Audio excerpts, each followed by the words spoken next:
It doesn't take a fortune to please me. And to please me, really, give me or show me spectacular infrastructure. The London Underground is Britain's greatest accomplishment, dating back to 1863, comprises of multiple lines like the Jubilee, the Metropolitan, Central, Bakerloo, Piccadilly, and many more like the Elizabeth Line. Public transportation in the UK is among the highest in Europe, and more than 1 billion journeys are made each year. And the majority of the underground is not underground, and the average speed is 20 miles per hour, and fast train can reach a speed of 60 miles per hour. The Elizabeth Line seems to be the quickest way to get to Heathrow Terminal 4.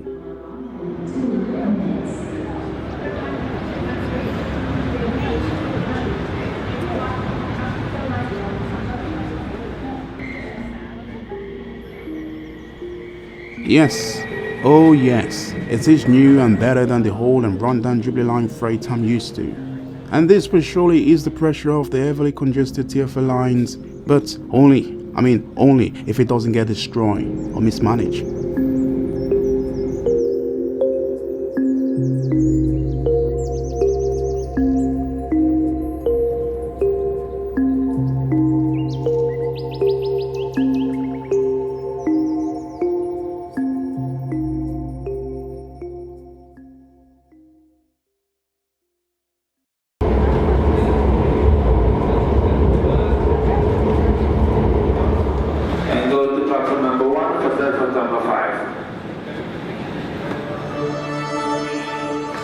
Welcome to Heathrow Terminal 4, UK biggest and busiest airport in Europe.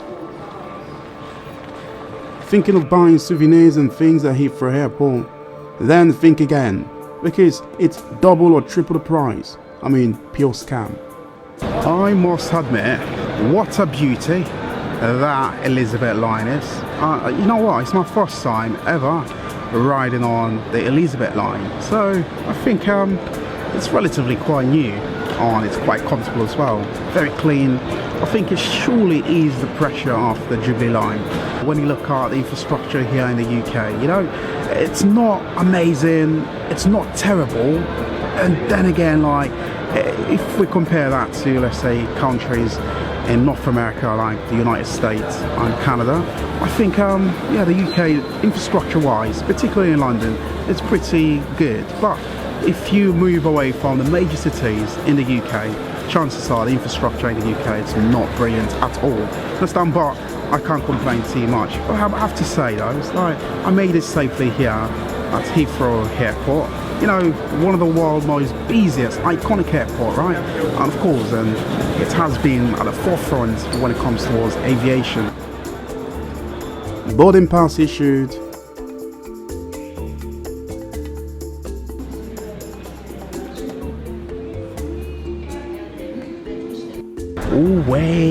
All way, finally checked in.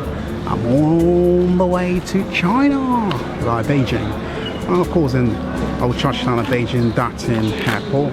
It's a very, let's say, big, huge, mega airport, right? I think like $17 billion US. It took the Chinese to create that masterpiece. I will touch down there and I will show you around. But first, I think it's best for us to give let's say some brief history about this majestic and of course an historical airport of Heathrow. Basically, what can I say? The area, the area of Heathrow. If we go back to the early beginning of 1920s and 30s, this area was a farmland. More like, let's say, it was a village, a jungle, a bush. You don't want to be here. People draw their cutlasses and they fight each other.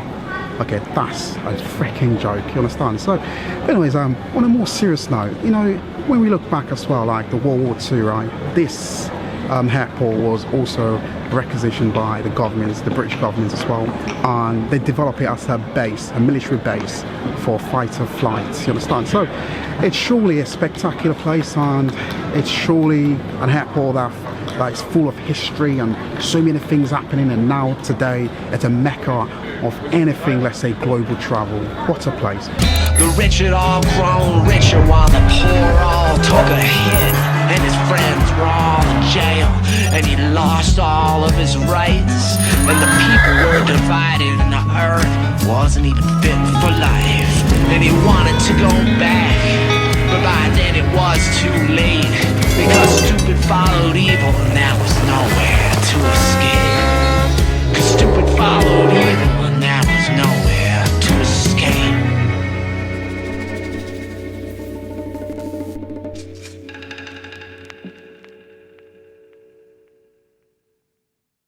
This temple, you know, full of history, by me, it's modern. I can't fault it, right?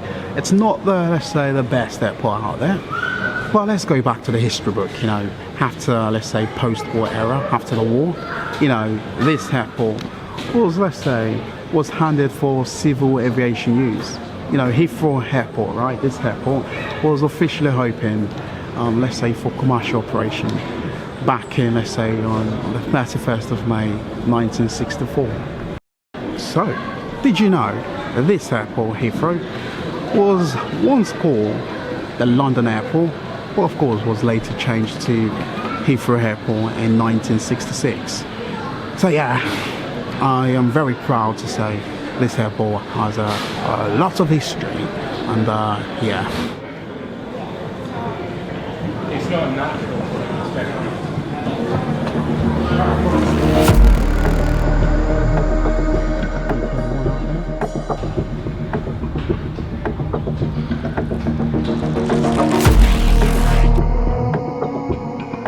Gingerly, oh yeah, gingerly watching the cargo making its way inside the aircraft, Etihad Airways EY-18.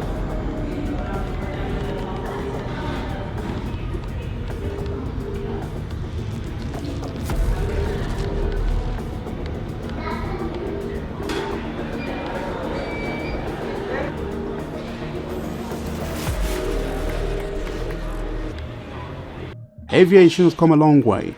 The sheer scale of ingenuity is quite sublime, as big flying bird taking hundreds of passengers to the air, flying thousands of miles for hours, then touch down in Abu Dhabi for a long layover. I believe for those that ain't new to this chapter, you've probably seen this segment. Maybe let's skip to a chapter you haven't seen yet. What's so good about travel? What's so exciting about it? Well, it's not all about the excitement, it's also about the disappointment, the long layover. Yeah, let me tell ya, there is no disputing, this has been the longest draining traveling day ever.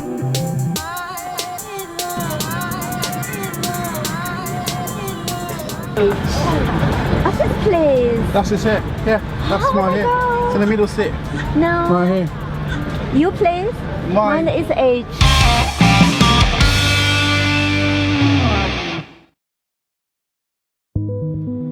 Once again, on behalf of all of us here at Etihad Airways, we thank you for flying with us. We hope you enjoyed the flight. We wish you all a very pleasant stay in Beijing. Safely touched down in Beijing Daxing International Airport.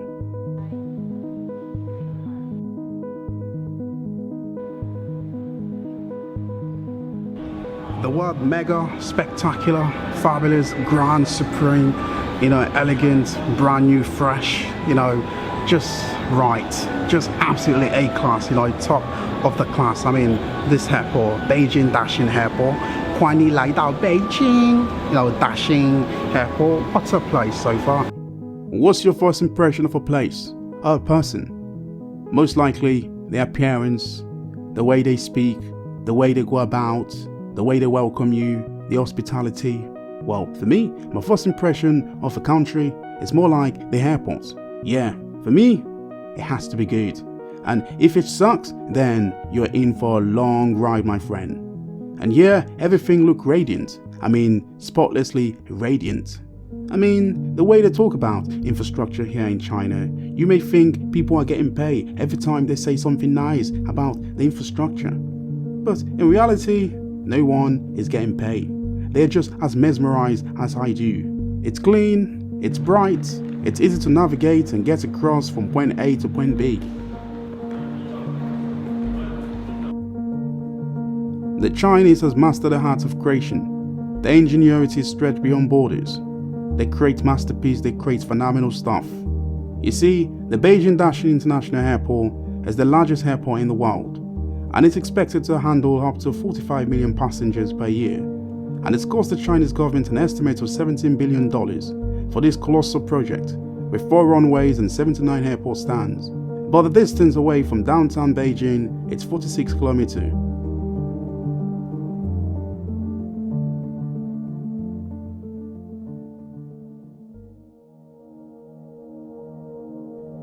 I came to China for the same reasons most foreign workers come here for: to teach, to inspire a generation of Chinese of better life in education. In spite of previous foul play in the industry, but things I believe has changed for the good. And I'm proud to say I'm here to make an impact.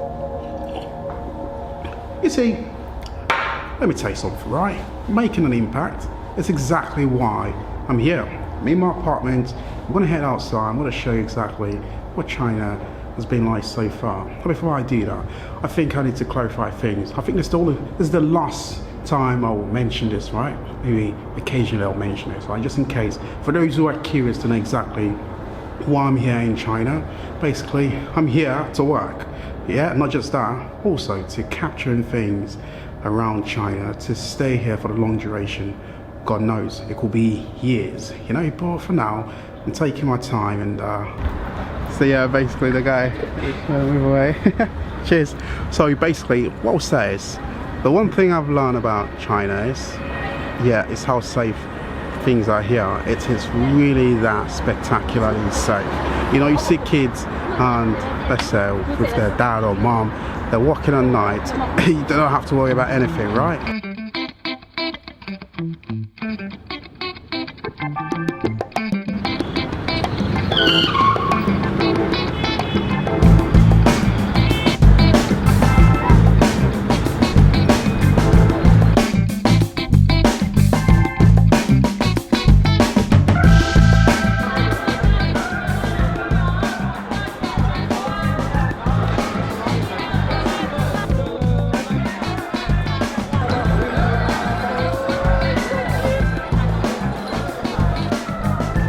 He sells the best stuff right here. It's fantastic.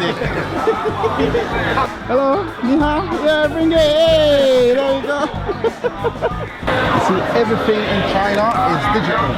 So it's 4 yuan. I pay on Alipay, and then I have to verify using my passcode. I'm paying now, and then everything here, you pay, scan that, and you pay. Easy peasy. Customer. How are you? You okay? Oh my goodness. Fantastic. Mate, this place is so, so dangerous. So many good food. Very dangerous. And the stair. Oh boy. The stair is really mad. So anyways, I'm so new here. I'm in Tongzhou. I barely see any other foreigner here. I don't live in a very foreign, let's say, center sort of district here in Beijing.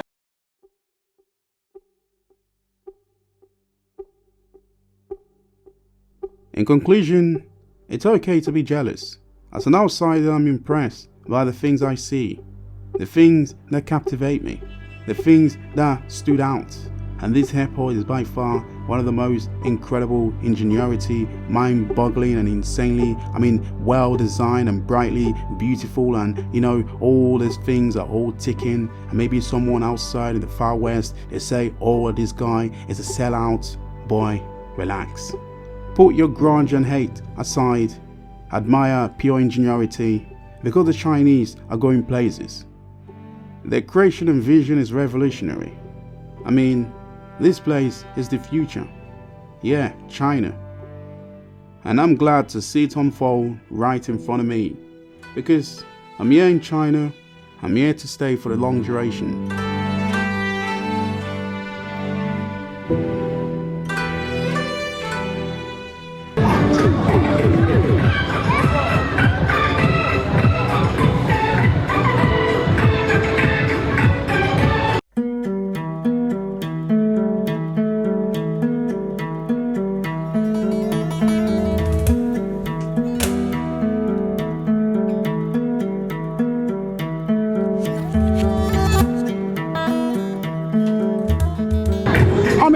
You will never see this in the UK at night. But here in China, everybody walk out.